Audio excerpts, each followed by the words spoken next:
How to change privacy setting on Roblox. Hi everyone, welcome back to our channel app guide. In this video I'll simply guide you on how you can actually change your privacy setting on Roblox, so make sure to watch the video till the end.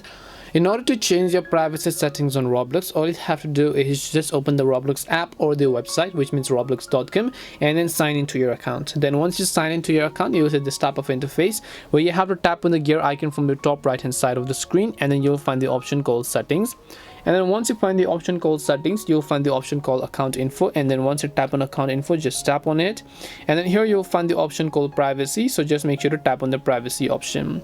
So over here basically, but keep in mind that if your account is underage, you will not be able to conduct some of the privacy options and you'll not find other settings.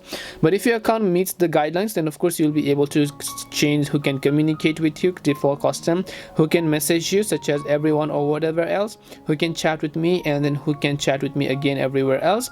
Then you can select add phone number. If you want to add, you can select other settings such as who can make me a member of the private session, or who can join me in experience, or who can see my inventory. Then you will be able to go ahead and then fill the details accordingly. And this is it on how you can change your privacy settings on Roblox. We hope the video was really helpful, and if it did help you, then make sure to leave a like and subscribe to our channel. If you have got any more questions, queries or doubts, then feel free to leave them down in the comment section. Thank you very much for watching till the end of the tutorial, and see you in the next video.